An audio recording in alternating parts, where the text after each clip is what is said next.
I call this meeting of the Advisory Committee on Capital Area Security to order. Today is Monday, April 20th, 2026, and we have a quorum present. It's good to see everyone, and I thank everyone who is here because I know this is a very busy time of year, so hopefully this meeting will be helpful, full of information, but also short and sweet. So to start, I'll go through a few housekeeping items. Firstly, we'll just walk through the expectations for decorum in our committee. Everyone here today must be seated when they are in the hearing room. There must be no standing or sitting in the walkways or aisles. If you need further accommodation, please communicate with the sergeant's staff. Please leave all signs outside. Signs are not permitted in the hearing room or at the testifier's table.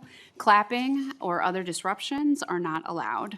Thank you to our, Senator Westland. Thank you to our sergeant's office staff who are present to help maintain decorum in this committee hearing. Now on to our next housekeeping item, the minutes. Senator Westland, would you move the minutes from January 13th, 2026? So moved. Thank you, Senator Westland. Moves the minutes from January 13, 2026. Are there any discussion or amendments? Seeing none, all those in favor, please say aye. Aye. Aye. Any opposed, please say nay. The motion prevails and the minutes are adopted. Before we move to our other agenda items, I just wanted to take one brief moment to just say thank you to the State Patrol, to our sergeants at arms and Capitol security officers who work every day to keep our Capitol safe and all of the incredible work they've done this session. Your work does not go unnoticed and we appreciate your commitment. We value your expertise on this committee and all you do behind the scenes to come prepared, provide relevant updates to us, and advise us as we walk through recommendations. And I also just want to briefly thank the committee itself for all of the incredible work that has been done. We did a lot of work in this committee last fall, and it's great to see the direct impact of that work reflected in the Governor's Executive Order 2602, ensuring safety at the Capitol. I appreciate the Governor's swift action on the committee's recommendation to implement weapons screening at the state capitol to keep our public officials, staff, and visitors safe this session. And this time last year, Minnesota was an outlier when it came to Capitol security. We're no longer an outlier and made great progress by implementing weapons screening this session, but that work does not end. It has been encouraging to see all of the conversations happening around the Capitol and around Capitol security this year. Our role as an advisory committee is to provide advice and recommendations to the legislature and the governor. And ACAS provided several recommendations in our most recent annual report for bonding, policy, and budget changes. So I hope that the legislature is able to debate and pass it so that the governor can sign these recommendations into law. I'm also looking forward to hearing more about how weapons screening has been going this session. So with that, I will turn it over to our advisors from the Department of Public Safety and the State Patrol. Please go right ahead, Commissioner. Thank you, Madam Chair, members of the committee. I'll just say a couple of things. Number one, I want to echo your comments, Madam Chair, about number one, the work of this committee and what they did to prepare for this legislative session, and also to State Patrol, Capitol Security, Sergeant at Arms, those who not only helped to plan how weapons screening may look, but also the very significant, difficult, and challenging task of implementing this through a session without a whole lot of heads up or warning to be able to do this. And nothing is ever perfect, but again, from my vantage point and from what I've heard from most of our stakeholders, the process has gone really well. And again, my compliments to all the staff and to ACAS. This was a big test for us and for all of us to make sure that this worked well, and I think they met the standard, and again, very proud of the team here and the work that they have done. And with that, I'll turn it over to Colonel Bogojevich and her team for an update. Go ahead, Colonel. Thank you, Commissioner. Madam Chair, I will echo also what both of you said about the success of screening and the people who put a lot of time and effort to ensure implementation was as flawless as it could be. We have received feedback ongoing, and we will take all that feedback and learn from it and see what needs to be changed as we move forward. I do have some numbers that include the 3 tunnel entrances along with the main south entrance. Since the beginning of session, we have screened 121,598 people. That does not include anyone who, of course, is excluded from walking through the screening machines. We verified 548 permits, and there were 52 weapons that are not allowed within the Capitol. So that doesn't necessarily mean firearms, but just those prohibited items.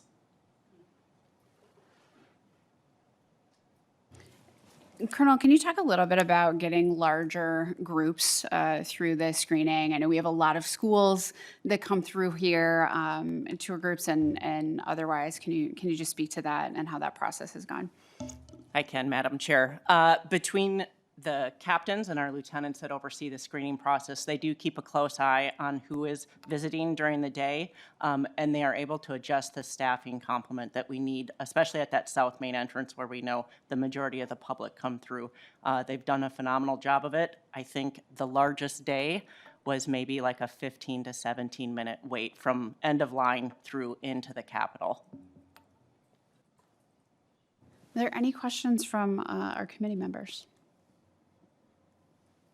Senator. Thank you. I don't have a question so much as I also would like to thank you for standing this process up so quickly, and really 121,000 people coming through is amazing. And I think a 15 to 17 minute wait is probably less than you probably get at TSA or the Twins game. So I'd say we're doing pretty well. But I have been so incredibly grateful for our entire security team this year. You've been visible, you've been present. The Sergeant at Arms, I think in both bodies, have been incredible, and I know we'll hear from them as well. But I have received really nothing but positive feedback. I'm trying to think, I don't think anybody really has complained about the process at all, and I think you are to be commended, and I just want to thank you that I know I have felt safer. I know colleagues have felt safer, and what has been happening in the Capitol this year is really just remarkable. So thank you. Thank you, Senator. Senator, go right ahead. Thank you, Madam Chair. Could I ask you to repeat the stats one more time? I missed the tail end of it. Colonel Bogojevich? Madam Chair. 121,000 total.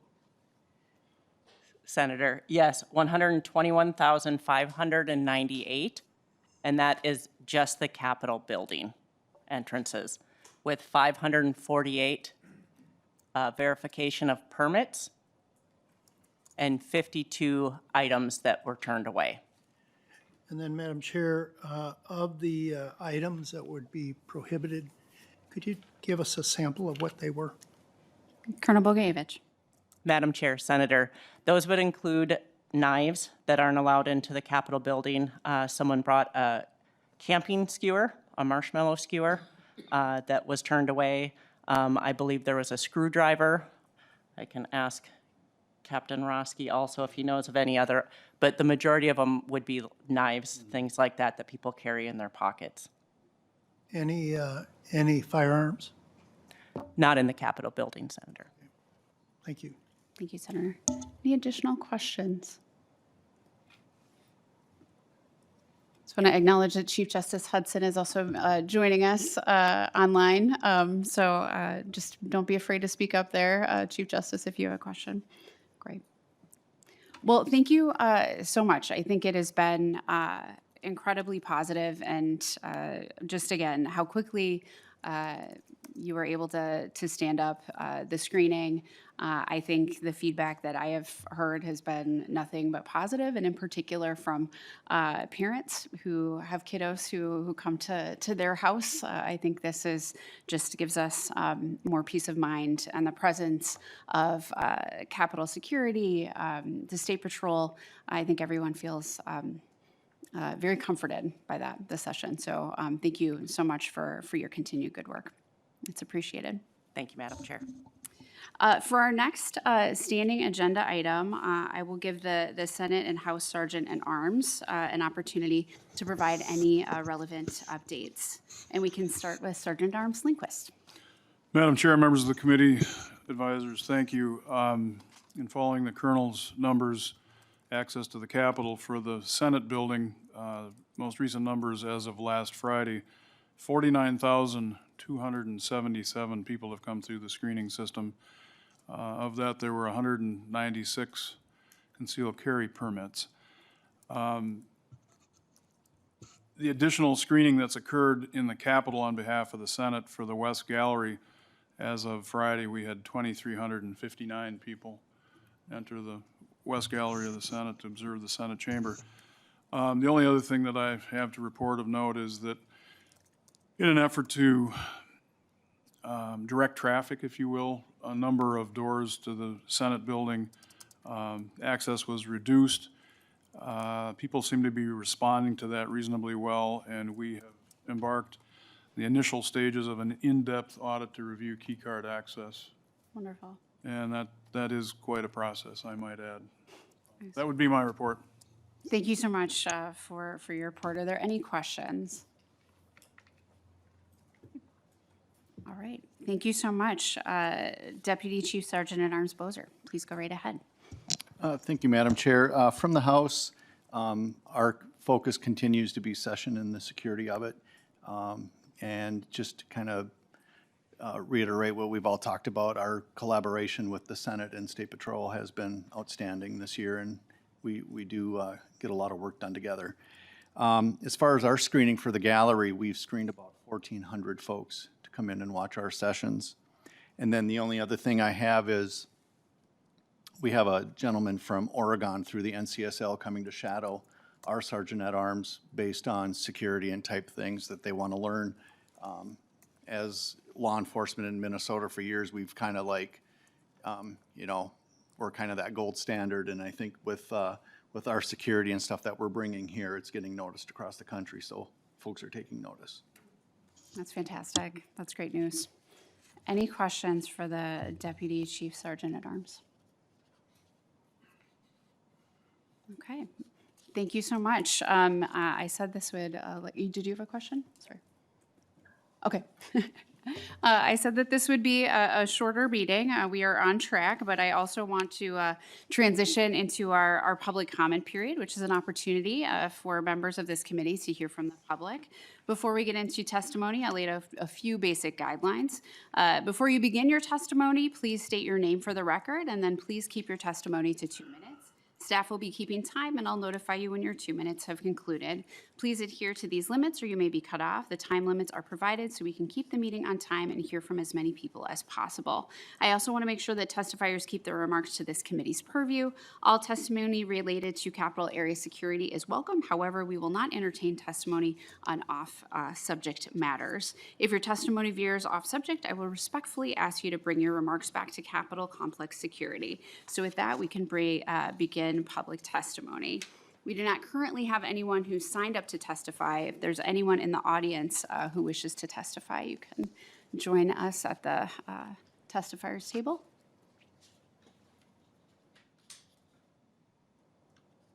Okay, seeing no one from the audience who wishes to testify, that will conclude our public comment period. This concludes our meeting. I wanted to just get a brief update for folks, for the public and for this committee on how things are going with weapons screening. I look forward to getting an update at the close of session for how things have gone as well. And before we wrap, Senator Westland, go right ahead. Thank you, Madam Chair. Just a couple of things. I promised that I would note for the record Yes. that Representative Nash and Representative Moeller are on the floor and were not able to join us here today. But just to reiterate, I guess, what I said earlier, I think that this has been an incredible year where we have seen the professionalism of our sergeant staff in both bodies. We have seen incredible support from the Department of Public Safety and Capitol Security, and our state troopers have really just done a remarkable job. And I know in our body, sometimes in our committee hearings, we've had some interesting characters, and security was on top of everything all of the time. And for everyone to come here and feel safe, not just the members and the staff, but also members of the public, is really a top priority. And I am very proud of the work that we've done in this committee. And I look forward to future collaborations. Wonderful. Senator Limmer. I have a few observations too. The added presence of troopers in the state capitol and surrounding Capitol complex is very welcome. I think it puts people at rest. It puts our members at rest that have concerns. As you know, some of our members do get threats, and having a uniform presence at the status of troopers certainly adds to that sense of well-being. Troopers are beginning to change their reputation, I have to admit. They're actually smiling. And they're the few people that are actually laughing at my jokes. But nevertheless, it feels like a warm family when you come to the Capitol, including those in uniform, without losing that sense of authority that you must have. So hats off to the state troopers. Thank you. Absolutely. I will associate myself with the remarks from Senator Westland and Senator Limmer in closing. I am, too, so grateful for how everyone has just really stepped up. You should be able to participate in this process as a visitor, as someone who is coming to share your thoughts and your hopes and your dreams with your elected officials, and those in public service should also be able to do so safely and without worrying about harm coming to them. And so the presence of security here at the Capitol allows everyone to show up to their fullest potential and be able to do their jobs well. So thank you so much, everyone. And with that, we're adjourned.